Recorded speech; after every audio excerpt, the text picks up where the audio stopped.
Oh, c'est pas mal, il est bien hyper fait. synchro.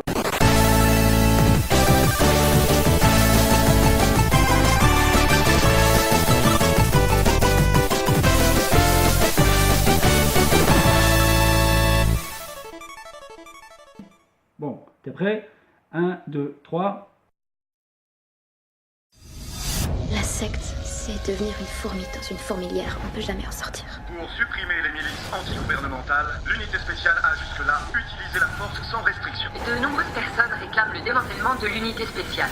Est-ce que par hasard, vous avez entendu parler de la Brigade des Loups? D'après nos sources, la Brigade des Loups serait une équipe secrète chargée des éliminations.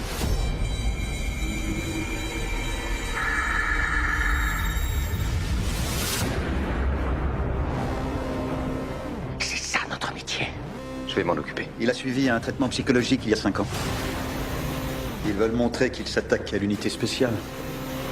Mais ça ne m'étonnerait pas qu'ils visent beaucoup plus haut. Quelle est ma situation? Pourquoi tu fais autant d'histoires, hein? Allez, rends-toi. La fille est avec vous? Il est pas encore trop tard.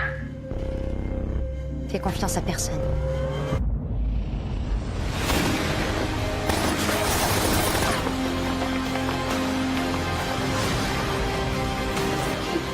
Nous ne sommes pas des hommes habillés en loups, mais des loups habillés en hommes.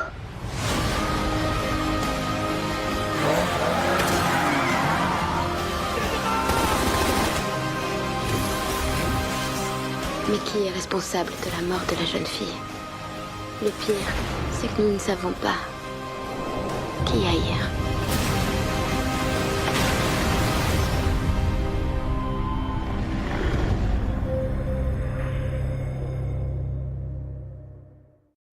Hello tout le monde, bonjour Nico. Salut Vania. Salut. Alors Salut voilà. tout le monde. Oui, on peut saluer tout le monde, bien sûr.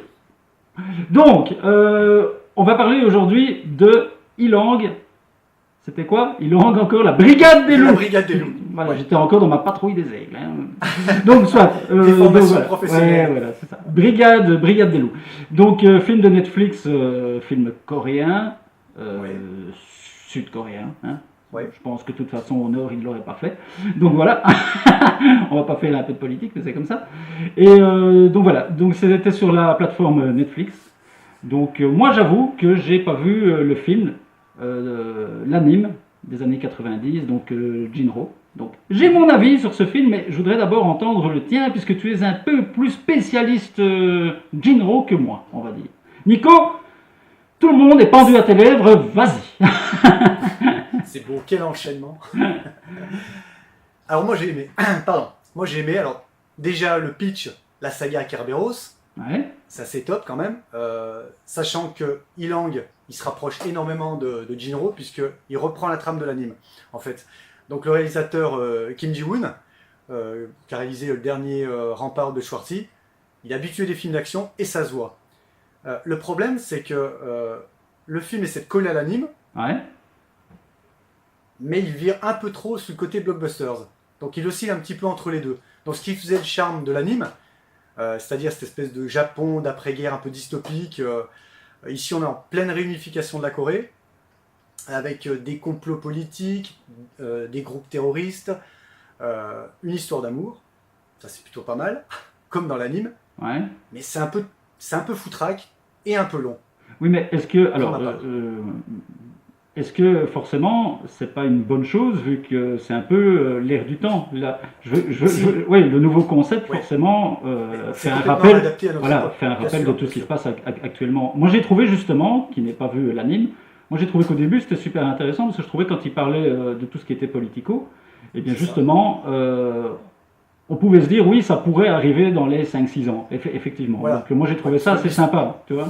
Ouais, c'est ça, parce que l'histoire déjà elle se déroule en 2029, donc un Ouais. futur très proche. On a la même chose que pour l'anime, c'est-à-dire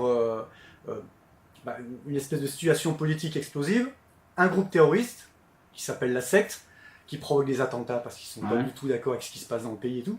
Et on a le petit chaperon rouge. Alors le petit chaperon rouge, qu'est-ce que c'est?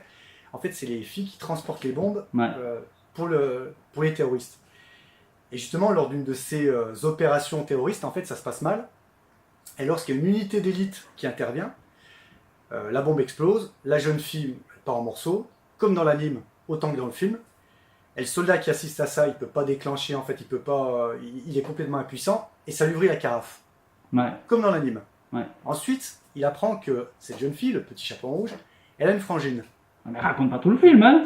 Ouais, mais je donne le pitch que tout le monde connaît Jinro, en fait. Il doit la retrouver, et il tombe sous son charme.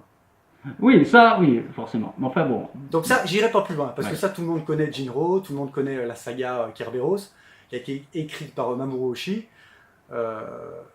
Mais, je veux dire, le côté collé animation et film, moi, il me dérange pas. Il me dérange pas parce qu'il est plus dans l'air du temps, on va dire. Ouais. Et puis surtout, graphiquement, je trouve que le réalisateur, il a vraiment assuré.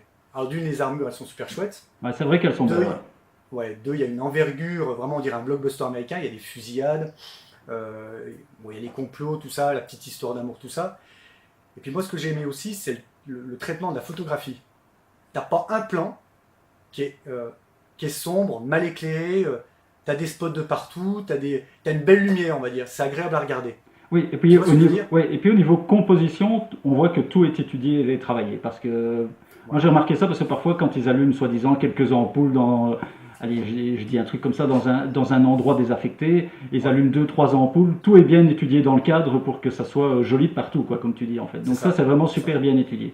Effectivement. C'est chouette. Ça. Ça, je l'avais remarqué, Nico. Tu n'as quand Non, même pas puis- cru que tu allais m'apprendre quelque chose. Non mais c'est vrai que visuellement, alors c'est pareil, je suis un peu partagé parce que l'univers Kerberos, à la base il est sombre, très sombre, désespéré. Comme j'ai dit, c'est le Japon d'après-guerre, mais un Japon un petit peu, comme on dit, dystopique, c'est-à-dire Ouais. que c'est un peu, voilà, c'est différent de l'époque, de ce qu'on a connu, forcément, c'est du fantastique. Mais dans l'anime, c'était très sombre, très sale, très désespéré. Là, c'est glauque, mais en même temps, c'est hyper coloré. Il y a des néons de partout, un peu à la Blade Runner, je sais pas si tu Ouais, t'as c'est ça, ressenti ouais, le même c'est truc. un peu plus. Ouais. C'est hyper coloré. Je te dis, tu as un plan dans une planque qui devrait être bien crasseux. Tu as des néons violets, verts, etc. C'est chouette. Mais on n'est pas vraiment dans une ambiance, justement, à la Kerberos, où Stray Dog fait partie d'ailleurs l'univers. Ouais, mais enfin bon, c'est quand Mais moi, même. Mamoru Oshii, quand même. Ouais, mais c'est quand même une ambiance très désespérée quand même. Complètement, ouais. Ouais, puis il y a le côté Ouais. politique qui est rattaché un peu les réunifications, qui est plutôt pas mal. La petite histoire d'amour, elle est pas mal. Alors avec un bémol, hein, quand je dis histoire d'amour, c'est une histoire d'amour à la coréenne. C'est très pudique. Ça se tient à la main, ça ne se fait pas de bisous, il y a des regards. C'est Ouais, pas une mais ça, grosse effusion quand même. Ouais, hein. mais ça, je veux dire, c'est vraiment c'est quand même le style asiatique. Je veux dire, quand tu regardes les films ou les séries japonaises, c'est aussi un petit peu comme ça. Même dans les mangas d'ailleurs. Hein. À part mais si les tu mangas, regardes à part si tu regardes du hentai, mais je veux dire, sinon ils sont quand même très pudiques. C'est pas, voilà, on n'est pas chez Ouais, mais les là, Américains. moi je trouve que c'est plus pudique quand même que. T'aurais eu ça dans un film américain. Les deux protagonistes, on les aurait vus dans une planque en train de baiser à tout va. Hein, Voilà. ça, Mais ça, je m'y c'est attends- non, je m'y mais ça, c'est attendais. clair. Ouais, ça, voilà. Donc, mais moi j'ai bien aimé ce côté un peu comme ça. La petite histoire d'amour allez, je crois que c'était dans le premier tiers, à peu près, on peut dire. C'était très lent, mais en même temps, comme tu dis, les jeux de regard et tout ça, c'est peut-être plus fort que directement les voir s'embrasser et coucher ensemble. Oui, non, bien sûr. Ouais. Voilà, c'est beaucoup plus platonique et forcément, dans un sens, on y croit peut-être un peu plus que comme dans les films américains où quand deux personnes se rencontrent directement, ils baisouillent tout de suite, quoi. C'est ça. Donc voilà, enfin, c'est Non, mon, puis- mon avis. On en a parlé tout à l'heure, c'est que le déroulement il est un peu lent par moment, c'est que le film fait Ouais. 2h20, je crois, un truc comme ça. Ouais, c'est un peu La lent. partie un petit peu, bon, ça, on rentre tout de suite dans le vif du sujet avec les attaques terroristes, c'est bien présenté, même très bien présenté, l'espèce d'image fixe qui raconte un petit peu le pitch. On part donc sur l'histoire d'amour, après il y a la rédemption, alors ça j'ai trouvé ça très chouette, cette espèce de soldat torturé, parce que en fait, il s'en veut de ne pas avoir tiré sur la gâchette, mais en même temps il s'en veut de ne pas avoir sauvé la kamikaze, quoi, la jeune Ouais. fille qui transportait la bombe. Après, je raconterai pas le reste parce que tout le monde connaît un petit peu la base, comme on dit, de Nijiro. Et puis après, on rentre dans l'action, mais vraiment blockbuster. Et là, franchement, je sais pas ce que tu en as pensé, mais c'est aussi bien qu'un blockbuster US. Ça tire de partout. Les impacts de balles dans les vitres, dans les armures, niveau son, c'est extrêmement bien rendu. Ça défouraille sec.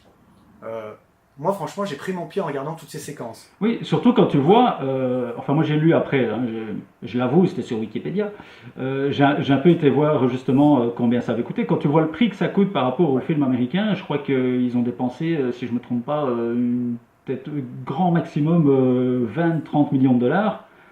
Quand tu vois un film aux États-Unis, maintenant, si c'est en dessous de 150 millions de dollars, c'est pas un blockbuster.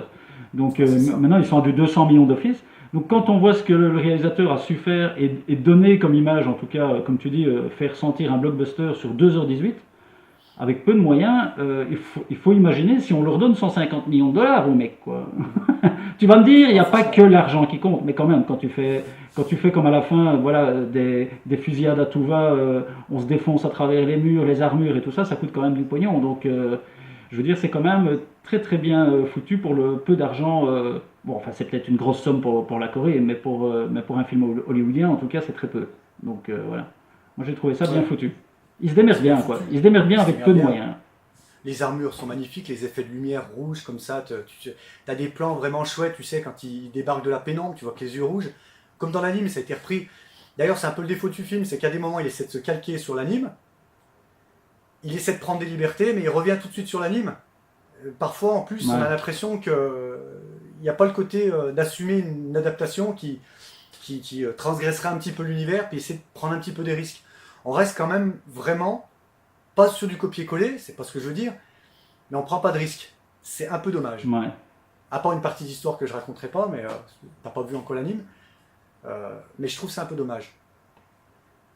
Et comme tu dis, il y a des moyens, ça se voit.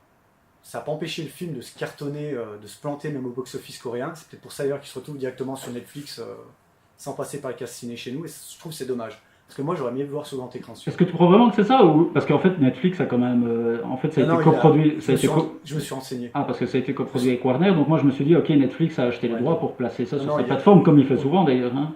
Ouais, non, box-office il s'est planté, et Netflix il l'a pas acheté cher, ça c'est sûr. Malheureusement. Par contre, c'est dommage. Moi je trouve quand même que pour justement un film Netflix qui est vu dans le monde entier, je me demande si ceux qui n'ont pas l'habitude peut-être de regarder des films asiatiques, coréens ou japonais, ou voilà, des films de ce style, s'ils vont pas justement trouver à un moment le film très long. Parce qu'effectivement, nous on commence à avoir l'habitude que dans les films d'action asiatiques, il y a toujours ce côté un petit peu à un moment introspection, un peu longué. Voilà, mais est-ce que ça va pas refroidir les gens lambda qui vont dire tiens, je vais regarder ce film. Déjà, tu sais bien qu'en général, les gens, ils ont déjà du mal à regarder un film asiatique, déjà. Hein, dès qu'ils voient trop d'asiatiques, ils sont déjà perturbés. Non, mais c'est vrai. Et donc, peut-être que la lenteur, je dirais dans le premier tiers du film, je me demande si ça va pas, justement, un petit peu empêcher ce genre, peut-être, de production sur Netflix. Je me demande. Je sais pas, regarde le dernier train pour Busan par exemple. Mais là, il y a d'autres films coréens qui débarquent et qui cartonnent. S'il sort au cinéma, est-ce que je suis d'accord avec toi? Oui, parce que le train pour Busan, excuse-moi, il n'y avait pas de temps mort, quoi. Il n'y avait pas de temps mort. Ouais, peut-être qu'ils auraient pu raccourcir. Après, on n'est pas dans le. Voilà, c'est juste notre avis, comme on dit, mais. Moi, je trouve ça bien le côté, justement, pas boum boum sans arrêt, qu'on ait quand même une histoire derrière. Je te dis, la petite histoire d'amour, elle est pas née. Alors, elle est beaucoup moins prononcée dans le film que dans l'anime, ça c'est clair. Est-ce que dans l'anime, on voit quand même un téton, ou pas? Non. Non. Enfin. Voilà, tu vois, donc j'ai bien... Ça y est, j'ai raccroché. J'ai raccroché. Non. Tu vois, on parle de téton et hop, ça revient. Ouais, je sais. J'ai honte. Non, blague à part, moi, ce film, j'ai beaucoup aimé. J'aurais voulu, comme je te dis, le voir au cinéma, ça c'est clair. C'est vrai que par contre, pour moi il y a un truc, c'est qu'il est trop long déjà d'une. Ils auraient pu raccourcir un petit peu, ça c'est clair. Peut-être enlever un quart d'heure, 20 minutes pour recentrer un petit peu plus, parce qu'il y a des scènes qui sont un peu, voilà, ça tire un petit peu en longueur. Et en plus il y a un truc, ah oui c'est ce que je voulais parler, il y a pas mal de placements de produits. Alors il y a des marques qu'on connaît bien chez nous comme Blackberry. Par contre, il y a d'autres marques, putain, ça se vend vraiment à fond. Mais bon, si ça permet de vendre le film, ça va, c'est encore pas trop agressif. Mais moi, j'ai remarqué quand même pas mal de placements de produits. Mais franchement, ça te gêne, toi, les placements de produits? Moi, non, je trouve ça rigolo. Mais par contre, ils sont complètement décomplexés. Hein. Je veux dire, non, mais voilà, bon... Je veux dire, je trouve que, enfin moi je l'ai même pas remarqué pour te dire, c'est quand même moins fort que par exemple James Bond qui fonce dans un camion Perrier. Ouais. Tu vois ce que je veux dire? Ouais, c'est vrai. On est quand même Non, loin mais bon, du. il se lâche quand même. Il se lâche. Il se lâche. Ouais. Ouais, mais comme tu dis, voilà, si ça peut permettre de financer, tant que c'est fait un petit peu en douceur Oui, et que c'est pas trop. plutôt fait intelligemment. Non, mais ça, c'est un truc qui m'a fait. Ah oui, ça y est. Je voulais rebondir sur ce que tu me disais. Ah putain, ça y est, c'est revenu. Ouais, mais gars, à un moment donné, moi je te Dernier suis truc. plus, hein. Dernier truc. Ouais. Quand tu me parlais que si ça allait plaire au public, imagine qu'on n'a pas Oui. l'habitude de voir Exactement. des acteurs asiatiques, on va pas Mhm. entrer dans la polémique de racisme. Il y a un petit truc, c'est que la version française est plutôt de bonne qualité et on entend une voix familière. Est-ce que tu as remarqué laquelle voix on entendait? Moi j'ai pas remarqué, mais Si je te dis- justement, je voulais te dire que je trouvais que le doublage était très bon. Ouais. Parce que justement, on sent pas ce petit décalage. MacGyver. Ouais, il y a MacGyver. Gare Givry qui fait une voix, et d'autres dont j'ai oublié le nom. Ça permet un petit peu plus, tu vois, d'avoir quelque chose de plus familier. Mais la saga Kerberos, elle n'est pas connue à part Jinro, en fait. Ouais. Le problème, c'est que les gens, ils prennent Ilang pour une chouette adaptation. Ceux qui ont connu encore Jinro, ils vont se dire « Ah, bah, c'est chouette, c'est un peu un copier-coller ». C'est moins un copier-coller que Ghost in the Shell qui est sorti récemment. Ok, mais ça reste quand même un film qui est très qui suit vraiment la trame du début à presque à la fin. Mais Nous n'en dirons pas plus. Bon, donc en tout pour cas, moi, voilà. Moi, pour je moi, conseille. je dirais pas que c'est mon film de l'année, hein, voilà, mais c'est un bon film. Voilà. Je paye Netflix, je suis content de ce film. Voilà, voilà, c'est une exclue. Je l'ai vu, j'ai trouvé ça sympathique, mais bon, après, je t'avoue, je trouve pas que ça révolutionne non plus Non. le cinéma de genre, quoi. Voilà, donc. Il y a un truc aussi qui aurait été malin, c'est qu'ils nous mettent Yoshikatsu Fujiki en caméo. Tu sais, l'acteur Oui, oui, mais de bon. Kerberos, iconique, qu'on avait interviewé dans mon Après, tu parles de placement de produit, t'es quand même un Oui, con. voilà. En fait, j'ai merdé, je voulais venir Mais comme ouais. ça, puis après, tu vois, faire le mec un Non, peu là- machin. J'ai honte, Tu j'ai oses, honte, mais j'ai honte. mec, tu oses critiquer J'ai le honte. film. Tu oses critiquer le film en disant ils font du placement de produit, et puis tu viens avec tes gros sabots. Oui, que nous avons interviewé. Non, mais je voulais le placer, puis je dis merde, trop tard. Allez, Ouais. j'y vais quand même. Non, là, J'assume. écoute, c'est pas Moi, discret. j'assume, moi, je m'en C'est pas fous, dis- quoi. Là, c'est vraiment James Bond Perrier, quoi. T'as foncé dans le camion Perrier, là. Mais moi, je dis tout, moi, je dis tout. Je m'en fous, quoi. Bon, ben là-dessus, écoute, je pense qu'on a dit tout ce qu'on avait à dire là-dessus. Ben, regardez-le, parce que voilà, c'est pas un mauvais film. Hein. Donc, si vous avez Netflix, regardez-le. C'est un bon moment. Donc, les armures sont chouettes, il y a de l'action, c'est bien foutu, c'est bien filmé. Il y a une chouette petite histoire d'amourette. Même si on ne voit pas de tétons, c'est pas grave, regardez-le. Oui, mais l'actrice principale est très belle aussi. faut Oui, reconnaître. c'est vrai, c'est Une vrai, c'est beauté. vrai, elle est pas mal du tout. Et puis, l'acteur aussi qui joue Lim. Ah, tu es amoureux? dont j'ai oublié- Non, mais je Ah. trouve qu'il a vraiment, il ressemble justement à. Il a vraiment pris les traits et le style de jeu, enfin le style de jeu entre guillemets qu'on voit dans l'anime de Fusé, le personnage de l'anime. Ouais. Il est Ça, vraiment je ne sais pas te taciturne, dire, mais c'est je vraiment te dans son fais truc. confiance. Oui, ouais. Donc ça c'est plutôt pas mal. Donc pour moi, je mettrais un bon 8 sur 10 quoi, si je pouvais noter quoi. Ouais. Comme à l'école des fans de Jacques Martin, Alors, 8 sur 10. moi, je mettrais pas. Enfin, de toute façon, c'est un peu. Ouais, c'est toujours un peu difficile de mettre des cotes, mais ouais, je mettrais pas un 8, mais je mettrais aller un petit 6,5, 7. Voilà, c'est un bon moment, mais sans plus. dur. Oui, mais. Dur. Oui, mais mec, si je dois Putain, faire je une crains échelle. pire quand on va parler de Nicky Larson. Si je dois faire une échelle de valeur, mec, oui, je peux pas dire que c'était. Voilà, que demain je vais dire oh putain, les gars, j'ai vu un film hier, trop bien, quoi. Non, voilà, je Ouais. peux pas aller jusque-là. Bon, en tout cas, merci Nico pour. Je t'en prie, voilà, on a avec fait plaisir, ce merci à petit, toi. voilà, et bah, Et puis écoutez. merci de nous avoir suivis sur ce petit quart d'heure cinématographique sur Ilang, la brigade D. Lou. Allô. Donc, n'hésitez n'hésitez pas, si vous l'avez vu, de mettre un petit commentaire et nous dire ce que vous en avez pensé, des petits pouces bleus, des abonnements, de tout, faites-nous, voilà, aidez-nous. Des lettres enflammées. Oui, disons-le, Mais- aidez-nous. Bon, allez Nico, ciao, Ciao. au revoir tout le monde, ciao. Ciao.